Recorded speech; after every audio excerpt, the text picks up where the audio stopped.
semuanya anak-anak? Alhamdulillah. Alhamdulillah. Yes, yes, yes. Ya, alhamdulillah, alhamdulillah. Hari ini kabarnya baik semua. Oke. Sebelum kita memulai pembelajaran pada hari ini, terlebih dahulu kita akan membaca doa supaya pembelajaran kita pada hari ini diberkati oleh Allah. Tolong Bang Hafid, tolong pimpin doanya.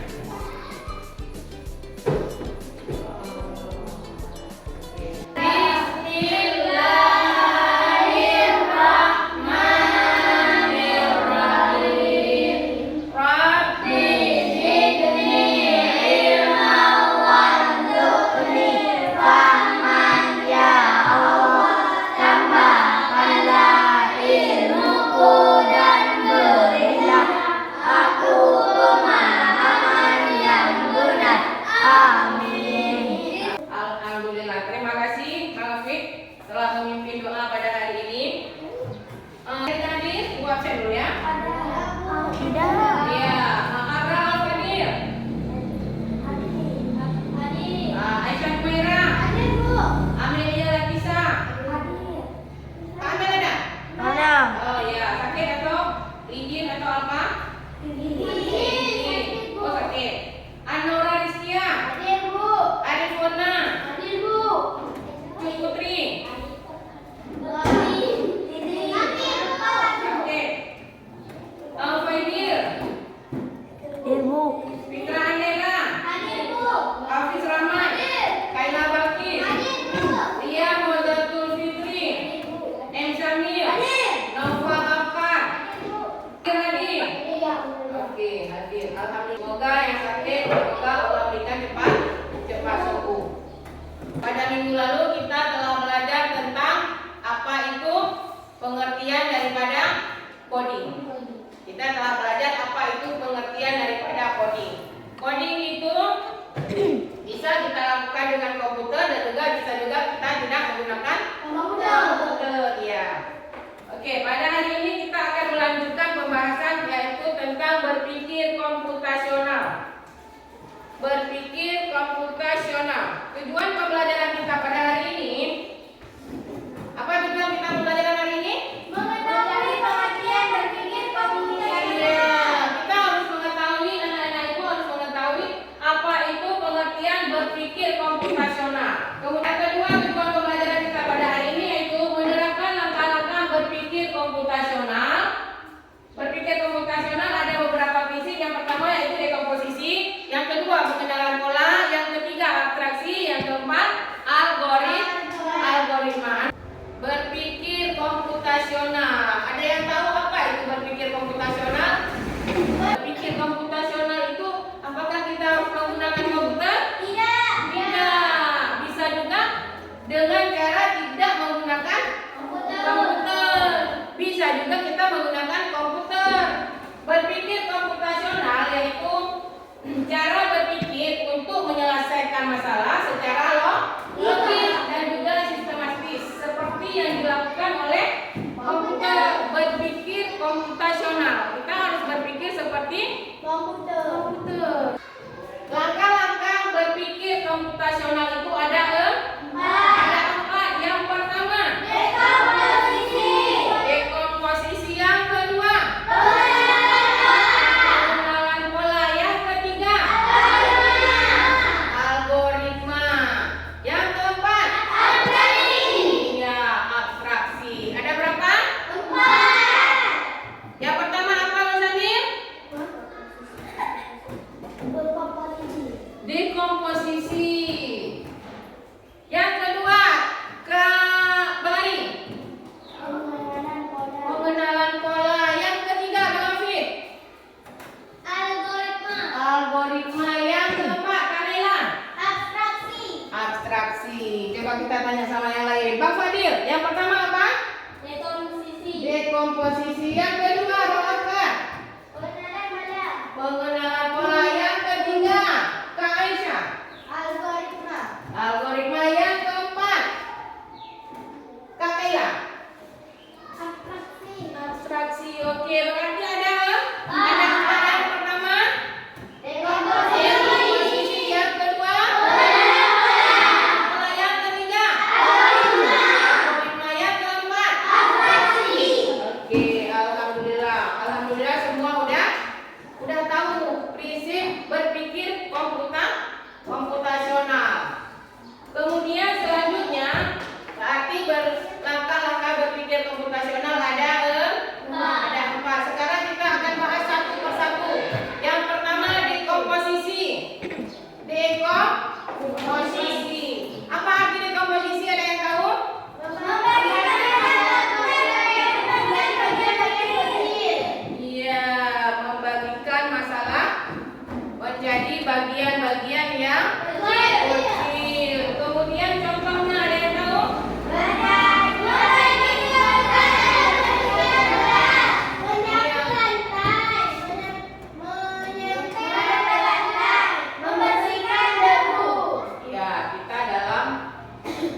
cara kita kerja sama-sama. Itu adalah contoh daripada dekomposisi. Benar? Kemudian yang kedua yaitu pengenalan pola. Pengenalan pola, siapa yang tahu apa itu pengenalan pola? Oke, Kak Naila. Mencari persamaan dari bagian-bagian yang sudah dipecah. Iya, mencari bagian yang sudah dipecah. Bang Afid, ada yang tahu contohnya? Contohnya adalah menyiapkan buku untuk sekolah mengikuti jadwal pelajaran yang sudah ada. Iya, kita harus tahu besok pelajaran apa. Di mana kita lihat? Buku. Iya, betul juga. Di mana pelajaran? Betul juga Bang Afid jawab di buku karena roster pelajarannya ditulis di buku. Makanya dilihat di buku. Roster pelajaran malamnya kita lihat roster pelajaran besok apa pelajaran yang akan kita bawa. Kita ambil, kita masukkan ke dalam tas. Itu adalah contoh dari pengenalan pola. Kemudian selanjutnya pengenalan pola yang ketiga yaitu abstraksi. Ya, abstraksi. Ada yang tahu apa itu abstraksi? Iya, Kak Cut. Apa itu abstraksi? Fokus pada hal yang penting saja. Ya, kita harus fokus pada hal-hal yang penting saja. Contohnya, bagaimana contohnya Bang Fadil? Contohnya, ketika kalian menulis tugas, kalian hanya fokus menulis tugas, tidak perlu memikirkan bagaimana proses membuat pensil. Iya, contohnya misalnya gini. Kita kan ada tugas. Tugas itu diberikan oleh Guru. bapak guru ataupun ibu guru. Ketika kita ada tugas itu menggunakan pensil ataupun Pulpen. pena, pulpen. Kita jangan tugas kita adalah membuat tugas yang diberikan oleh guru. Jangan kita pikir ini buku ini gimana cara buatnya, ini pensil ini gimana cara buatnya. Itu nggak usah lagi kita pikir. Yang harus kita fokus adalah membuat tugas. Itu yang harus fokus kita pikirkan. Setelah selesai tugas, kita kerjakan tugas yang lain apabila ada tugas yang lain. Kemudian yang keempat yaitu algoritma. Algoritma, apa arti algoritma Bang Ari? Ada yang tahu? Membuat langkah-langkah. Iya, membuat langkah-langkah penyelesaian masalah. Contohnya, pernah buat nih? Bagaimana cara buat nih? Pernah buat nasi goreng? Jangan nih kita bahas nasi goreng. Pernah buat nasi goreng? Gimana cara buat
berbeda, cuman waktunya sama, menghabiskan waktu 10 menit. Itu adalah pengenalan pola.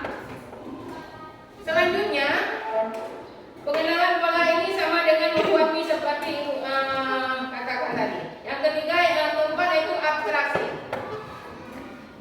Nah, abstraksi.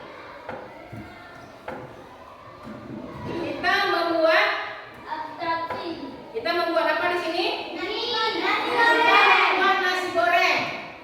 Nah, membuat nasi goreng ini membutuhkan waktu berapa menit? 10 menit. Kita membutuhkan waktu 10 menit. Kalau misalnya kita akan membuat 3 porsi nasi dengan menambahkan bumbu dan bahannya. iya, kita akan menambahkan bumbu dan juga bahan yang sama dengan porsi 3 porsi. Nanti kita buat 1 porsi. Misalnya 1 porsi cukup bawangnya 1. Kalau 3 porsi? 3. Iya, itu yang akan ibu yang mau ibu katakan. Pandai ya ibu. Sekarang abstraksi. Ketika kita membuat nasi goreng, kita tidak perlu memikirkan apa?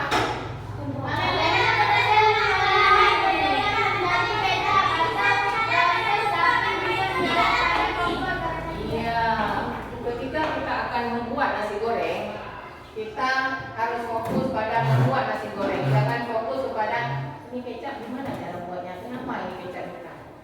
Kemudian jangan kita pikir tentang kompor. Ini gimana hasilnya sehingga kompor bisa menyala. Ketika itu kan bisa langsung menyala tanpa dibakar. Itu tidak perlu kita pikir. Tidak perlu kita pikirkan. Yang harus kita pikirkan yaitu kita harus fokus pada membuat nasi goreng. Oke. Sekarang kita nonton video tentang berpikir komputasional. Coba tebak apa artinya computational thinking atau berpikir komputasional. Adakah yang bermata jeli dan melihat kata komputasional di sini? Jadi mungkin ada hubungannya dengan komputer. Iya, betul sekali. Coba buat kamu yang sudah menebak dengan benar. Berpikir komputasional adalah proses berpikir untuk menyelesaikan masalah dengan efektif dan efisien. Dalam ilmu komputer, proses berpikir ini dilakukan sebelum mulai menulis coding atau pemrograman. Jika sudah direncanakan dengan baik, maka coding yang ditulis akan sesuai dengan kebutuhan dan dapat diselesaikan dengan cepat dan tepat. Tapi ternyata berpikir komputasional juga bisa dilakukan tanpa komputer dan tanpa internet loh. Malah sebenarnya kita pun sudah menerapkannya dalam kehidupan sehari-hari, mulai dari membaca gigi, mencatat tugas pelajaran, hingga menyiapkan tas untuk sekolah besok. Wah, kalau kita sudah bisa menerapkannya setiap hari, berarti kita semua sudah mahir dong. Belum tentu. Contoh-contoh tadi kan menerapkan berpikir komputasional pada masalah yang sederhana. Masih banyak nih masalah yang lebih kompleks, seperti misalnya mengatur keuangan bulanan, apa yang harus dilakukan kalau kamu tersesat di tempat baru, hingga memilih jurusan dan karir. Lalu yang lebih penting lagi, ketika kamu dewasa nanti, kamu akan menghadapi era industri 4 dan bahkan 5. Di sini kamu perlu kecakapan untuk memanfaatkan dunia digital, mulai dari mencari dan memilah informasi yang kamu perlukan, hingga menggunakan informasi itu untuk membuat keputusan penting dalam hidupmu. Menghadapi masalah kompleks kehidupan di masa sekarang dan masa depan ini mirip seperti merencanakan coding yang sudah dibahas sebelumnya. Kuncinya adalah memahami masalah dengan tuntas dan mencari cara menyelesaikan yang efektif dan efisien. Nah, kalau begitu, bagaimana agar kita bisa berpikir komputasional? Sekarang kita bahas ya, 4 landasan dari berpikir komputasional. Yang pertama, dekomposisi. Dekomposisi artinya membagi masalah kompleks ke bagian yang lebih kecil agar mudah diselesaikan. Misalnya, kamu ditunjuk jadi ketua panitia lomba 17-an. Maka, untuk memudahkan pelaksanaan, kamu bisa menunjuk panitia bagian acara, konsumsi, publikasi, keamanan, dan lainnya. Yang kedua, pengenalan pola. Artinya mencari kesamaan dan pola di antara bagian-bagian masalah kompleks yang sudah dipecah. Misalnya, kamu hendak melipat dan menyimpan jemuran di rumah, maka kamu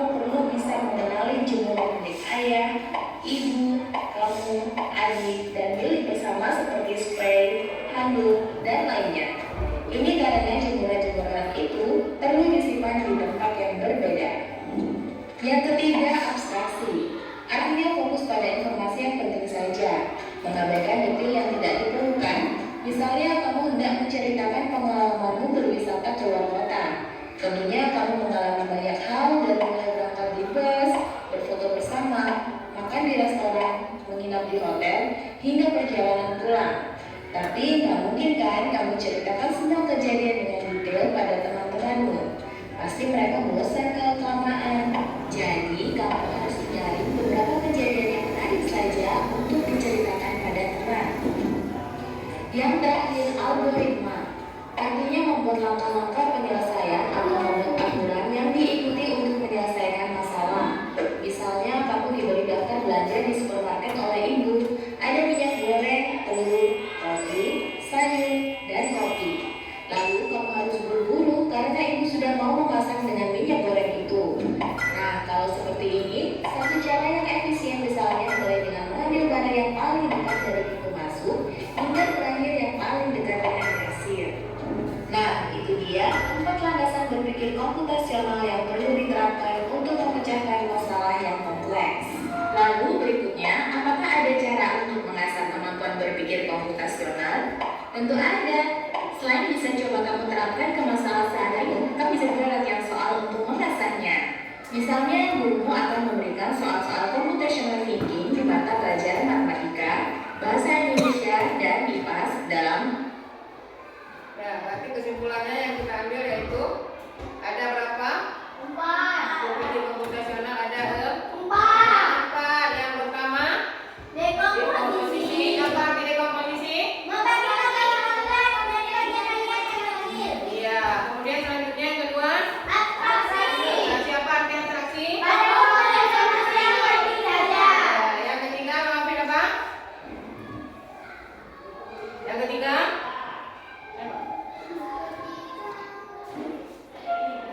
Yang ketiga, yaitu apa yang ketiga? Yang kompleks. Lalu berikutnya, apakah ada cara berpikir komputasional yang perlu diterapkan masalah yang kompleks? Lalu berikutnya, apakah Yang pertama algoritma, yang kedua atraksi, yang ketiga pengenalan pola, dan yang keempat algoritma. Yang keempat algoritma. Udah. Sekarang kita speaking. Tepuk semangat.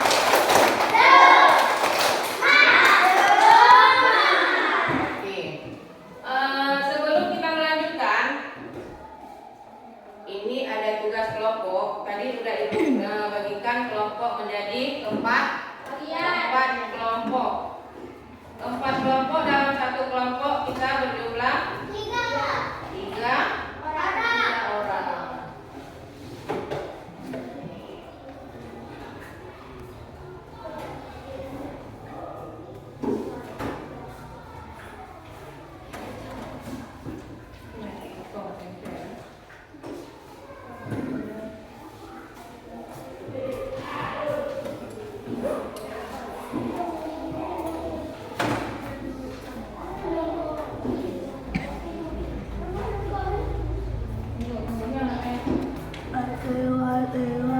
Ini adalah sekarang perhatikan cara kerjanya. Cara kerjanya yang kelompok 1.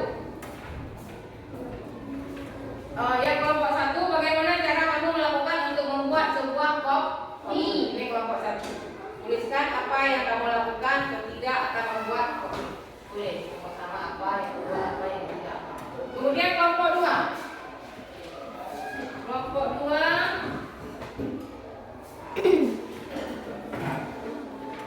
Kelompok 2 yang pertama yaitu ada kartu. Nah, ini ada kartu. Kartu ini kita potong kemudian kita tempelkan tentang cara membuat kopi. Tempelkan kembali langkah pertama apa, langkah kedua apa. Ini adalah pengenalan kopi. Potong kemudian tempel kembali. Ini.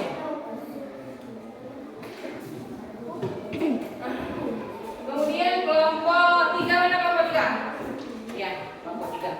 Kelompok 3 ini berikan tanda mana saja yang perlu. Yang nanti. Kalau misalnya tidak perlu di sini. Kemudian kelompok 4. Kelompok 4 ini urutkan langkah membuat kopi yang enak. Bagaimana cara membuat sebuah kopi yang enak? Cara membuat sebuah kopi yang Misalnya nomor 1 kembali hati tadi. Nomor 2 kembali hati. Yang udah dipotong, tempel terus. Tempel mana yang pertama, mana yang kedua, mana yang ketiga, terus. Cara membuat kopi yang pertama apa? Yang kedua apa? Ini kita presentasi ke depan. Tempel kan? 6. Cara membuat sebuah kopi.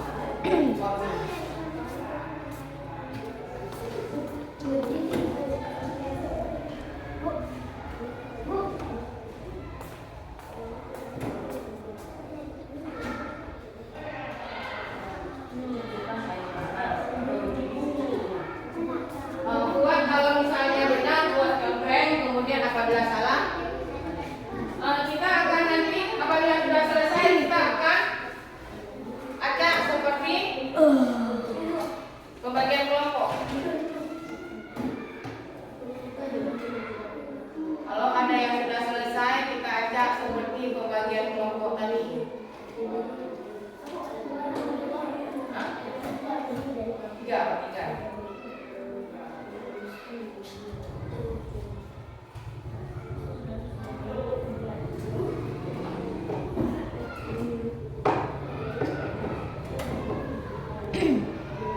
Berapa kelompok kita semua?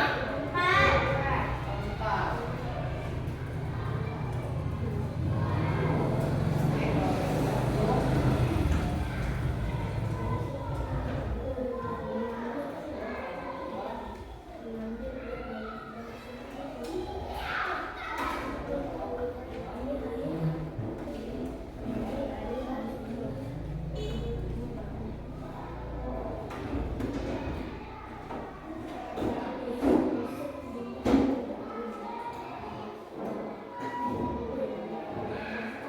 Ada 4 kelompok.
Ada yang udah selesai?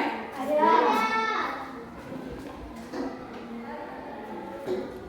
Udah selesai? Ada. Mari. Bang Padin.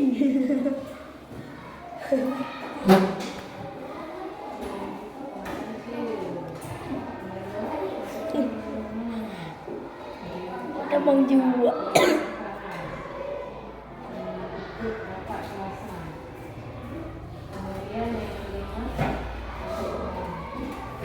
Suruh buat kok ni nomor siap.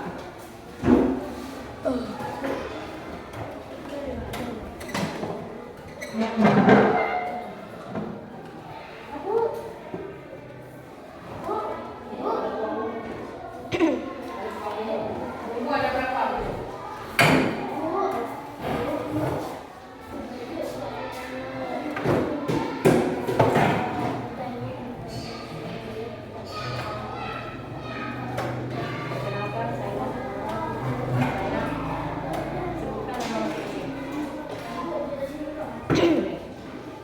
Sebutkan nama masing-masing. Kemudian bacakan apa ya?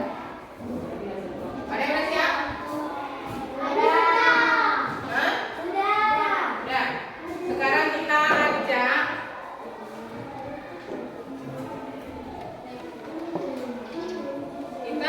maju kelompok. Kita ada berapa kelompok? 4 kelompok. Kelompok 1, kelompok 2, kelompok 3 dan juga kelompok 4. Kita akan pakai aplikasi dalam mempresentasikan apakah kelompok 1 yang maju, kelompok 2, apakah kelompok 3 ataupun kelompok 4. Sebelumnya kita akan melakukan sebuah permainan untuk melatih konsentrasi terhadap perintah yang diucapkan. Kita akan main dengan down up, up down. Coba bangun.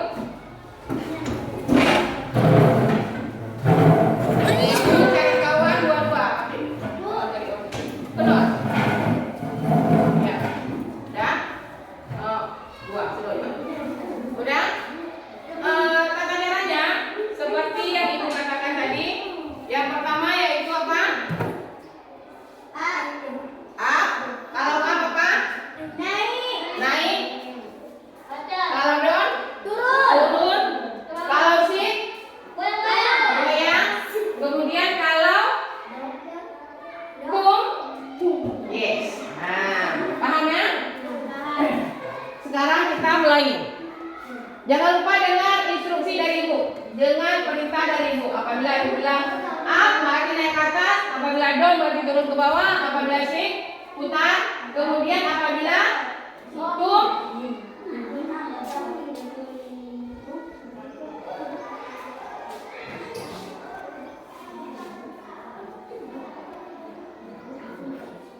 oke?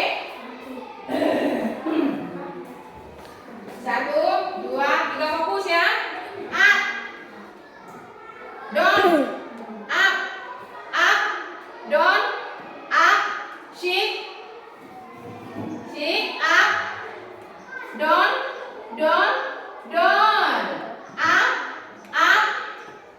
up, dari bawah angkat ke atas, up, dari bawah angkat ke atas, jangan langsung ini. Up, down, up. Ketika Ibu bilang up, yang di bawah angkat ke atas, yang di bawah ini angkat ke atas. Apabila Ibu bilang up lagi, angkat lagi ke atas yang lain. Udah? Ibu ulangi. Up, down, up, down, shift, up, tum.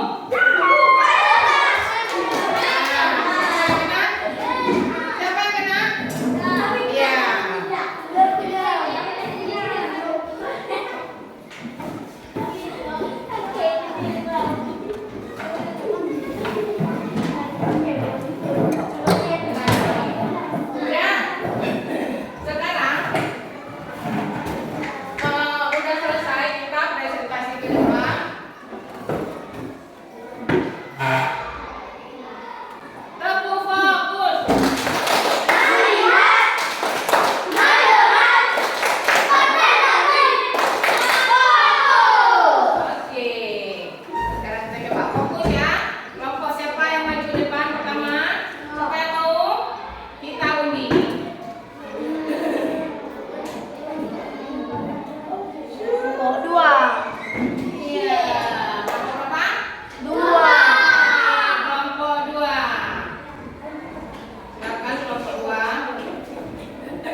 Iya.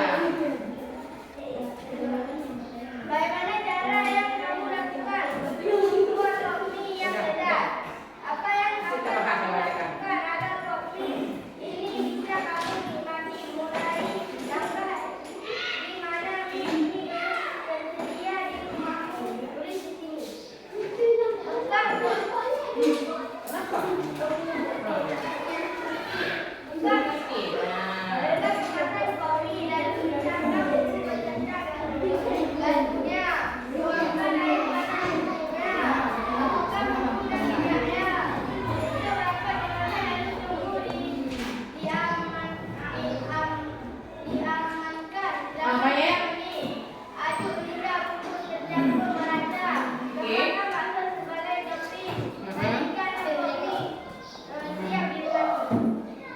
Oke, dari kelompok lain ada yang ingin bertanya? Tidak. Ada yang ingin memberi masukan? Tidak. Tidak. Kenapa tidak cepat-cepat istirahat?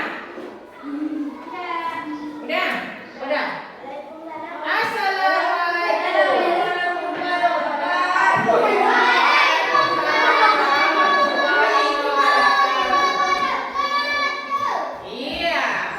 Alhamdulillah anak-anak yang juga mempresentasikan hasil diskusi dari kelompok 1, kelompok 4, kelompok 3 dan juga kelompok 4. Sekarang Ibu akan membagikan lembaran tes secara pribadi. Ini diisi secara pribadi bukan secara kelompok. Pribadi gimana yang namanya pribadi? Iya, individu sendiri-sendiri. Ini tolong dikumpul. Ya, sebagai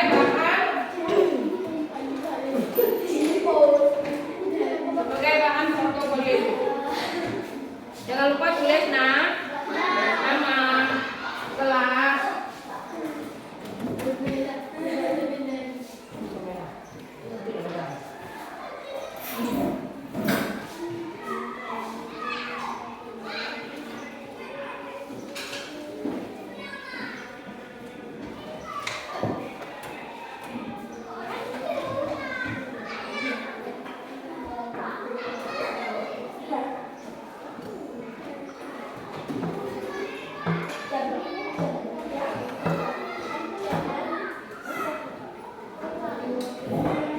Nanti ketika kita akan membacakan kesimpulan, kita akan acak lagi semua nama siapa yang kena yang akan membacakan kesimpulan ya. Yang belum ada nama lihat nanti ya.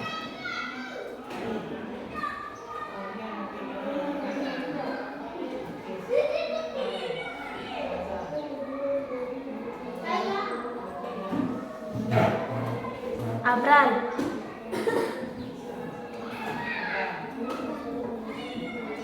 Coba lagi ya.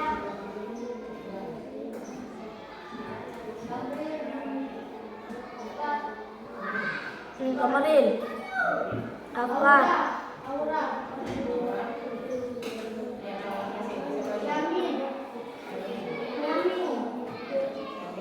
Afwan.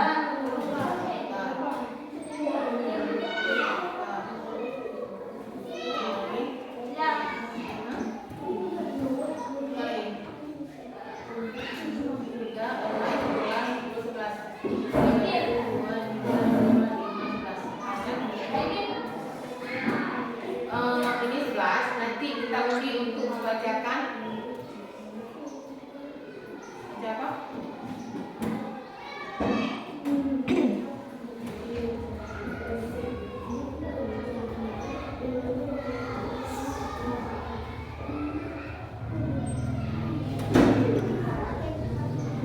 Seperti udah siap, kumpul ya.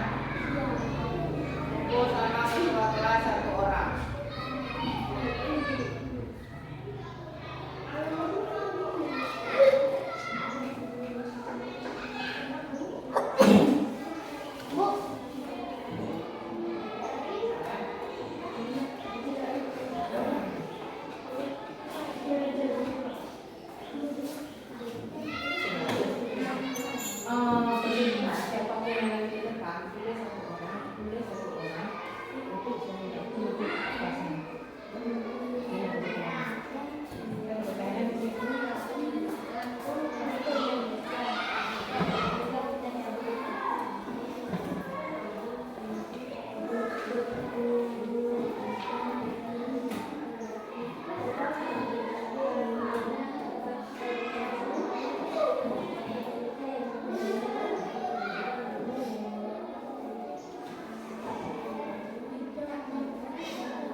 Udah siap?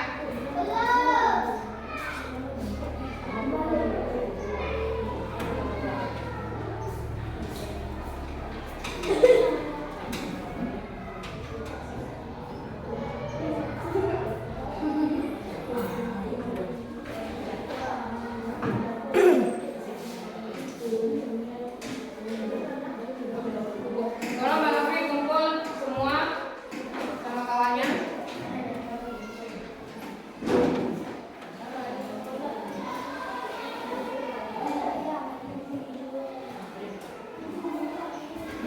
Kalau udah siap, jangan lupa dikumpul ya.